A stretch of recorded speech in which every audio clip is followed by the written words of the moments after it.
Hi, I'm Dr. Michael Alvarez. Ever want to know what a sleep study is all about?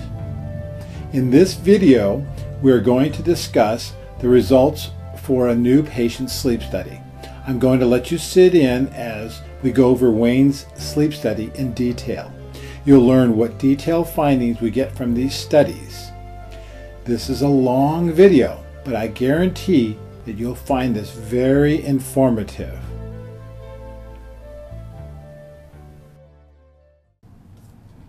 Well, okay, Doc. Now what do we do? Okay, the next step is we're going to review the sleep study that was done. Okay. This sleep study was done January 18th, 2011 at the Sleep Center over there in Berkeley, California. Yeah. Having all those electrodes on you. Many people complain it doesn't feel normal like in regular night sleeping, but that's okay. This sleep study shows that you did fall asleep. And in the sleep study, the bottom line is that you have a diagnosis of obstructive sleep apnea. And what this says also is that 13 times an hour you stop breathing, either partially, a 50% closure of your throat, or 100% closure called apnea. Huh. This told what this means, what these words mean. Yeah, I don't know. These three words, rara, hypopnea, and apnea, are really trying to tell you how much obstruction you have of your throat. Your tongue will come and the back of the tongue start closing off the throat. Mm-hmm. When it first starts closing off the throat and it covers it completely, that's called apnea. Apnea is a Greek word meaning lack of airflow. When you have a 50% closure of the throat by the back of the tongue, that's called hypopnea. And when you have closure of the throat like 10 to 30% closure, that's called rara. So we're talking about different levels of closure of your throat by the back. Oh. The next part of this sleep study is where they actually have a timeline of different parts of the night. And they'll write down notes. The technician will write down notes. You finally are asleep. You're on your back. You're on your stomach. The mouthpiece is placed in the mouth. Okay. So we look at this bottom line, and one of the first things we see is sleep efficiency. Yeah. And in your case, it says you have a 90.6% sleep efficiency. So as we look at percentages, we think of grades. We think of when we went to school. If you got a 90.6% on that test, you got an A. Yeah. You sleep pretty good. So why does an A sleeper end up in my office? Yeah, tell me. Because there's more to it. There are other problems that are not revealed under sleep efficiency that we have to look at. So we have to dig deeper. All right. And now in this next part, we're going to look at the stages of sleep. We have generally these stages of sleep called stage 1, stage 2, stage 3 and 4 that are put together, and REM sleep. These are all the stages of sleep that we have. And we usually go through all our stages of sleep during a 90-minute period. Cycle? It's like a cycle. Really?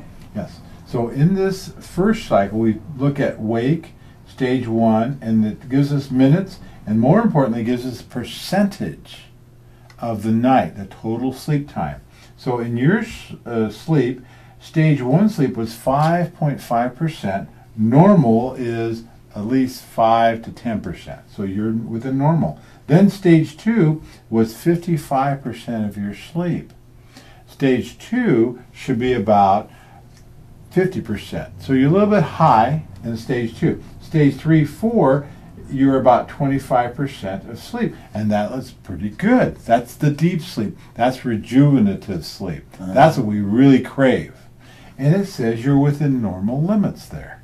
Then we look at dream sleep, and it's about 13%, which is close to normal. 15 to 25% is normal for dream sleep. So these stages of sleep show that you're pretty good. You're doing very good. So why are you here? So we keep going because we have to find out what's going on.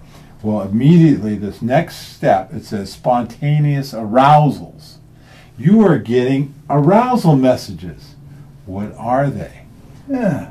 13.26, or total of 50 events occurred during the night. So there we are. We're looking at arousal events. Why are you getting these? That's what's disrupting your sleep. That's not showing up in stages, because stages, when they measure, are cumulative. They don't look at during the night how long you stayed in stage 1 or stage 3. We'll get to a page in here will show a graph of the whole night, and I'll explain to you what happens in stages of sleep. Okay. This is called the pre-treatment analysis. This is before any treatment is done. They'll look at, in this part of it, they'll show your apnea and hypopnea, give you numbers. Like here, it says all apneas during the night. There was 17. There was 31 hypopnea. So right away you see you have more hypopnea than apnea, about twice as much. So that gives us a good idea of your problem. Is that your apnea hypopnea index is really slanted toward hypopnea, which means it's not that bad a problem because your throat is at least 50% open most of the night. So we look at the position now. This shows us when you're supine, when you're on your back, left, right, and prone when you're in your stomach. So it gives us the amount of time. You spent 10% of the time on your back, 70% of the time on your right side. So we have two positions, and then we look at the apnea-hypopnea index, and when you're on your back, almost 55 times an hour, when you're on your back, you'll have an apnea or hypopnea. So this proves that being on your back is the worst position for you. When you're on your right side, only 4.5 times an hour you'll have an apnea or hypopnea. And you know what is normal? 5 or less apnea-hypopnea index is considered normal. So you, when you're on your right side, are normal. Just by getting off your back, you'll be better. So how do we keep you off your back? Sometimes it's difficult. The best thing is to try to keep your throat open so you're breathing better and you can avoid going on your back. But even if you do go on your back, we'll be able to help you with this oral appliance. Okay. What else? We'll look at movements. So this is leg movement information. Why do we do leg movement? Yeah. Well, we get this arousal message to our brain, and what does arousal message do next to get action in our body? We dump adrenaline into our system so we can start getting action. We can respond to the arousal message with a movement, and usually it's a leg movement or a limb movement, arms. So in this sleep study, it shows that you had 234 leg movements. So you're responding to these arousal messages like crazy. I thought my wife was doing that.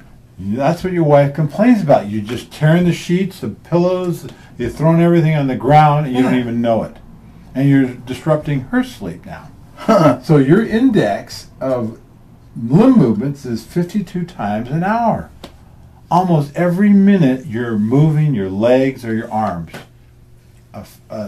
The arousal messages are getting through, and then your body reacts. Does that mean I'm waking up? You don't necessarily have to wake up where you're awake and you look at a clock and see what time it is. No, your brain is awake, and that's the key part.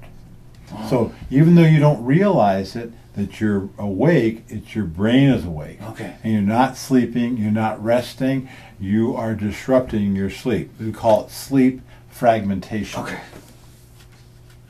What else then do I have to look at? Now the next part, this is the part that most people look at right away, and it can be a distraction. Just like the beginning of your sleep study, your efficiency was so good. Now we look at oxygen, and during awake, you're 95% oxygen saturation. During non-REM sleep, that's stage 1, 2, 3, and 4, your oxygen saturation 95%. Uh-huh. During dream sleep, it drops down to 94%, only a 1% drop. Yeah. When people have significant oxygen desaturation, it's at least 3 to 4% drop. That's considered significant. So these are averages, the mean during the night. Mm-hmm. So there's not a significant drop overall. When you're snoring, what you're doing is you're trying to breathe. And when the snoring gets to a point where you break the obstruction, you'll take a big gulp of air and you'll stop snoring. And your wife says, oh, he's breathing again. So then slowly you start doing the snoring, and what happens, sometimes you will actually stop breathing. And that's when your sleep partner will say, I don't know if he's going to start breathing again. That's the apnea. That's the danger sign. That's when the spouse gets concerned. Is he going to take another breath? He's holding his breath. This is called sleep apnea. So we're looking at you, and we're looking at the study, and the study shows that your problem isn't that severe. It's arousals that are going on, and your body is trying to put you in survival mode. So you do all this moving around, this waking up of the brain to keep you breathing, and you do a great job. So what we've done is we have now put your mouthpiece on. This is the second night of the sleep. Okay. And now we have your apnea-hypopnea index down to 5.3 times an hour, just by wearing an oral appliance. This is an example of what we can do with oral appliances. We get you down to a normal apnea-hypopnea index. Okay. This is the history of the work we do. Is we do the sleep study before and we do a sleep study after to show the success of using an appliance. So is that why I'm here? You're here to get an oral appliance. This shows how successful the appliance is for you. Okay. What next? Next is we're going to do an oral exam. We're going to look at your mouth. We're going to look at your gums, your teeth, your bite, your structure of your jaw to see how much anatomy and genetics has to do with your problem. Let me get my assistant in here and we'll do the examination. I hope that you enjoyed the video. It is my sincere desire to help anyone with sleep disorder issues. My office has helped people all over the San Francisco Bay Area. Please contact me now if you are suffering with any sleep disorder issues or just plain want to stop snoring.